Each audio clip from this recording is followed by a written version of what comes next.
Hello students, welcome to my channel. आज इस video में एक्सरसाइज 3.4 का क्वेश्चन नंबर 1 करेंगे।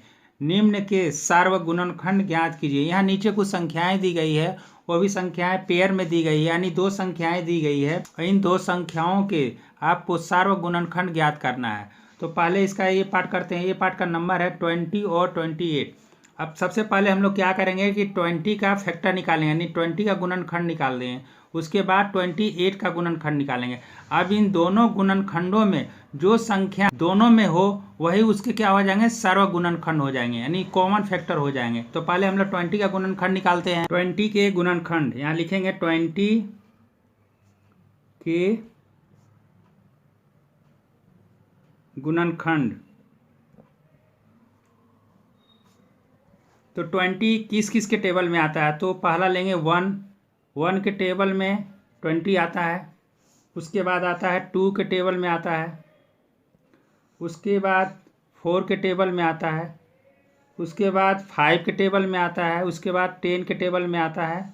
उसके बाद 20 के टेबल में आता है।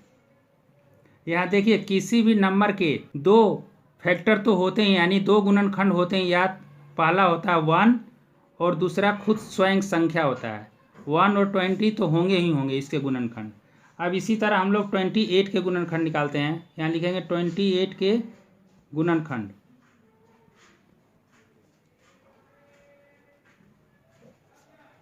तो पहला लेंगे 1 के टेबल में 20 आता है। उसके बाद 2 के टेबल में आता है, कितनी बार में आता है, 14 टाइम में आता है। उसके बाद लेंगे 4 के टेबल में आता है, कितनी टाइम में आता है, 7 टाइम में।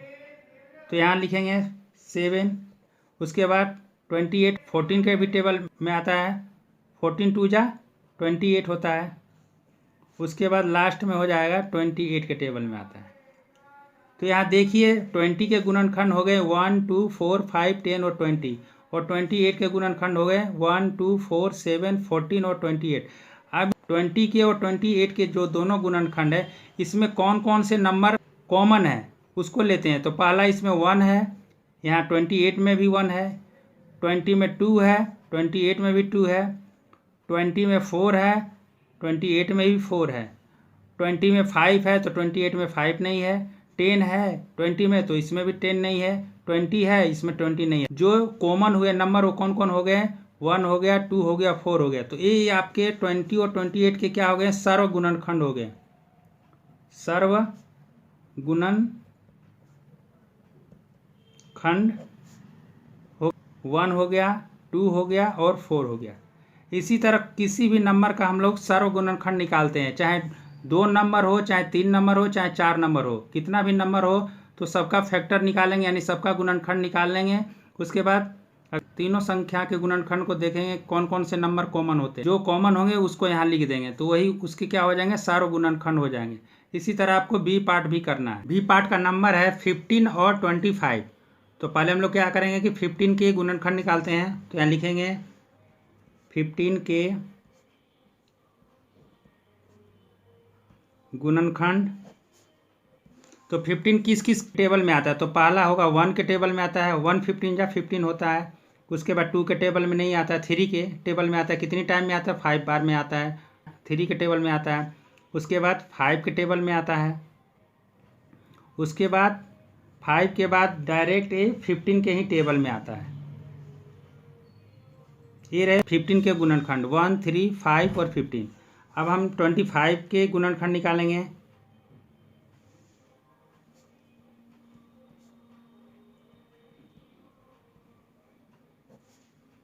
तो 1 के टेबल में तो आता ही है, 25 टाइम में आता है। उसके बाद 5 के टेबल में आता है।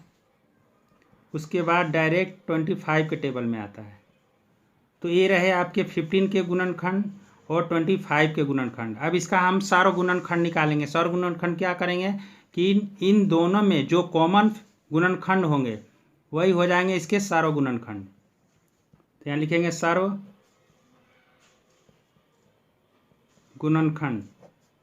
अब देखिए 15 के जो गुणनखंड है, 25 के जो गुणनखंड है, इसमें कौन कौन गुणनखंड कॉमन है। तो 1 कॉमन है, इसमें भी 1 है, इसमें भी है, इसमें 3 है, इसमें 3 नहीं है तो नहीं लेंगे। इसमें 5 है और इसमें भी 5 है, और कोई कॉमन नहीं है, तो 1 और क्या हो गया 5, इसके कॉमन फैक्टर हो गए, यानी सारे गुणनखंड हो गए। 1 और 5 इसके आंसर हो गए। नेक्स्ट सी पार्ट है 35 और 50। तो पहले हम लोग क्या करेंगे, 35 का फैक्टर निकालते हैं। तो यहाँ लिखेंगे 35 के गुणनखंड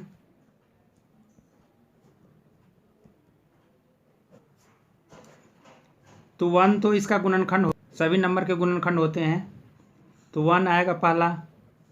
उसके बाद 2 के टेबल में नहीं आएगा, 3 के टेबल में नहीं आएगा, 4 के टेबल में भी नहीं आ रहा है, 5 के टेबल में आएगा। 5 के बाद आएगा 7 के टेबल में, 5 7 जा 35 होता है। 7 के टेबल के बाद 8 में नहीं आएगा, 9 में नहीं आएगा, 10 में नहीं, और डायरेक्ट आ जाएगा ये 35 के टेबल में आता है। तो 35 के गुणनखंड हो गए 1 5 और 7 35। और नेक्स्ट हम 50 का गुणनखंड निकालते हैं। 50 के गुणनखंड तो 1 के टेबल में तो आएगा ही आएगा 50 टाइम में आएगा। उसके बाद ये 2 के टेबल में भी आएगा। उसके बाद 3 में नहीं आएगा, 4 में नहीं, 5 में आएगा। 5 के बाद ये 6 7 8 9 में नहीं आएगा, डायरेक्ट 10 में आएगा। 10 के बाद आएगा नेक्स्ट ये 25 2 जा 50 होता है, तो 25 के टेबल में आएगा। 25 के बाद 26 7 ये सब में नहीं आएगा, डायरेक्ट ये 50 के टेबल में आएगा। ये जो गुणनखंड निकल रहे हैं इसका ये मतलब हुआ कि 50 ये 2 से कंप्लीट डिविजिबल भी है, 5 से कंप्लीट डिविजिबल होता है, वही उसके क्या होते हैं गुणनखंड होते हैं। तो ये सभी गुणनखंड हो गए। अब यहाँ देखते हैं कि 35 और 50 में कौन कौन से नंबर हम दोनों गुणनखंड में मिलते हैं। तो यहाँ लिखेंगे सारे गुणनखंड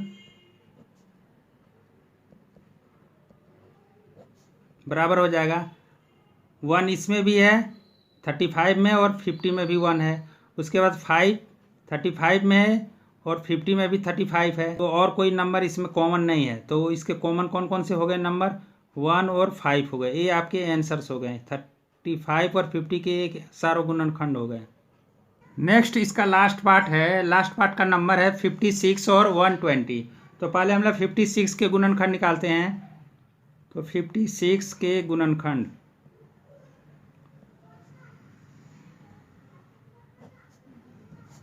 तो 56 1 के टेबल में आता है। उसके बाद आता है 2 के टेबल में आता है, 28 टाइम में आता है। उसके बाद 2 के बाद 3 में नहीं आता, 4 में आता है। 4 के बाद ये 5 6 7 में आता है। 7 के बाद 8 में आता है, 8 7 जा 56 होता है। 8 के बाद 9 में नहीं आएगा, 10 में नहीं आएगा, 11 12 में नहीं आएगा, 14 में आएगा। 14 के बाद ये 15 16 में नहीं आएगा। 15 के बाद ये 28 में आता है, 28 2 जा 56 होता है। उसके बाद ये डायरेक्ट 56 के टेबल में आता है। तो ये 56 के गुणनखंड हो गए, 1 हो गया, 2 4 7 8 14 और 28 और 56। अब हम 120 के गुणनखंड निकालेंगे। 120 के गुणनखंड, इसके गुणनखंड पहला तो इसका 1 होगा फैक्टर। उसके बाद 1 के बाद ये 2 हो जाएगा, 62 जा 62 जा 120 होता है। उसके बाद ये 3 के टेबल में आएगा, 340 जा 120 होता है। उसके बाद 3 के बाद 4 में भी आएगा ये, 5 के टेबल में भी आएगा ये। उसके बाद 6 के भी टेबल में आएगा, 26 जा 120 होता है। उसके बाद ये 8 के टेबल में भी आएगा। उसके बाद ये 10 के टेबल में भी आएगा। उसके बाद 12 के भी टेबल में आएगा। उसके बाद ये 15 के टेबल में भी आएगा। उसके बाद 20 के टेबल में आएगा। उसके बाद ये 24 5 जा 120 होता है। उसके बाद ये 30 के टेबल में आएगा। उसके बाद 40 के टेबल में, उसके बाद 60 के टेबल में आएगा। उसके बाद डायरेक्ट 120 के टेबल में आएगा। तो ये सभी हो गए 120 के फैक्टर हो गए। अब इन दोनों में 56 और 120 में कौन कौन से नंबर कॉमन है, तो उसके हम सारे गुणनखंड निकालेंगे। सारे गुणनखंड, अब इसमें भी 1 है, इसमें भी 1 है, इसमें भी 2 है, इसमें भी 2 है, इसमें भी 4 है, इसमें भी 4 है। उसके बाद 7 नहीं है, 8 नहीं है इसमें, हाँ 8 है। उसके बाद 14 नहीं है इसमें, 28 भी नहीं है, 56 भी नहीं है, और कोई सा भी नंबर कॉमन नहीं है। तो इसके कॉमन कौन कौन से नंबर हो गए? 1 हो गया, 2 हो गया, 4 हो गया और 8 हो गया। ये सभी इसके क्या हो गए हैं? सर्वगुणनखंड हो गए। इस तरीके से आपको सर्वगुणनखंड निकाला जाता है। तो इस क्वेश्चन का ये लास्ट पार्ट था, क्वेश्चन खत्म। इस वीडियो में बस इतना ही। मिलते हैं नेक्स्ट वीडियो में नेक्स्ट क्वेश्चन के साथ। तब तक के लिए goodbye. Thanks for watching this video.